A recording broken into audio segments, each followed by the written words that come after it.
अस्सलाम वालेकुम दोस्तों, आज की वीडियो में हम डिस्कस करेंगे कौन सी वो मेडिसिन हैं जिनको अगर एस्थमा का पेशेंट यानी दमे का मरीज अगर इस्तेमाल कर ले तो उसको इमरजेंसी में एडमिट होना पड़ेगा। सबसे पहले नंबर पे आती है इंडिरॉल, जिसका फार्मूला है प्रोप्रानोलोल। इसके बारे में मैं आपको बताऊं कि मेरा एक पेशेंट था, एस्थमा का पेशेंट था, वो उसको मैंने सख्ती के साथ मना किया था कि कभी भी जिंदगी में इंडिरॉल की टैबलेट आपने इस्तेमाल नहीं करनी। एक्चुअली इंडिरॉल इस्तेमाल होती है टैकीकार्डिया में, यानी कि जब दिल की धड़कन बहुत ज्यादा तेज हो जाती है उस टाइम इंडिरॉल डॉक्टर इस्तेमाल करवाते हैं। इसका काम है दिल पे जाके ये जो रिसेप्टर होते हैं उस पे जाके एक्ट करती है और दिल की धड़कन को कम कर देती है। और दूसरा इसी के साथ साथ ये फेफड़ों पे, लंग्स पे जाके भी एक्ट करती है और फेफड़ों की जो नालियां होती हैं उनको कंस्ट्रिक्ट करवा देती है, वो सिकुड़ जाते हैं, जिसकी वजह से एस्थमा का अटैक स्टार्ट हो जाता है और पेशेंट आईसीयू में एडमिट हो जाता है। जो मेरा पेशेंट था उसकी एस्थमा का उसको अटैक हुआ और उसके दिल की धड़कन ज्यादा होगी, तो वो किसी मेडिकल स्टोर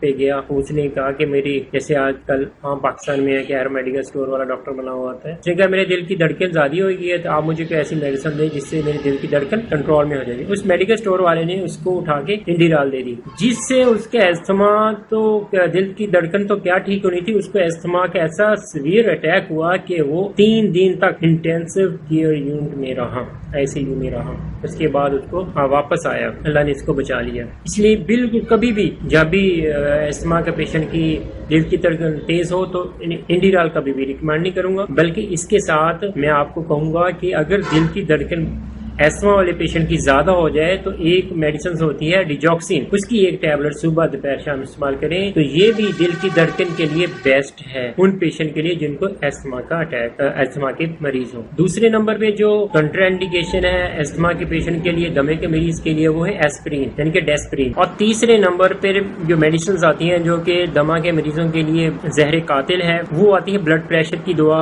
उसकी क्लास का नाम है ACE इनहिबिटर, यानी कि मैं आपको ब्रांड नाम बताऊंगा, जिस्ट्रल आ गया, कैपोटीन वगैरह हो गया, और दूसरी मैं आपको इसकी पूरी वीडियो में डिस्क्रिप्शन में इसको बता दूंगा। ये दोनों मेडिसिन जो कि अमूमन ब्लड प्रेशर वाले इस्तेमाल करते हैं, लेकिन अगर एक मरीज ब्लड प्रेशर का मरीज है और साथ एस्थमा का भी पेशेंट है, अगर उसने कैपोटीन या जिस्ट्रल इस्तेमाल कर ली, उसी को भी एस्थमा का सीवियर किस्म का अटैक हो सकता है। इन 3 मेडिसिन से, इंडिरॉल से, एस्पिरिन से और ACE इनहिबिटर से आपने अवॉइड करना है उन पेशेंट के लिए मैं कह रहा हूँ जो कि एस्थमा के मरीज हैं। उम्मीद है कि आपको ये इन्फॉर्मेशन आपके लिए बहुत यूजफुल होगी और आपको ये वीडियो पसंद आएगी। तो अगर आपने अभी तक मेरा चैनल सब्सक्राइब नहीं किया तो मैंने हमारे चैनल को सब्सक्राइब करें ताकि आपको हमारी हर नई आने वाली वीडियो का नोटिफिकेशन मिल सके। Thank you so much.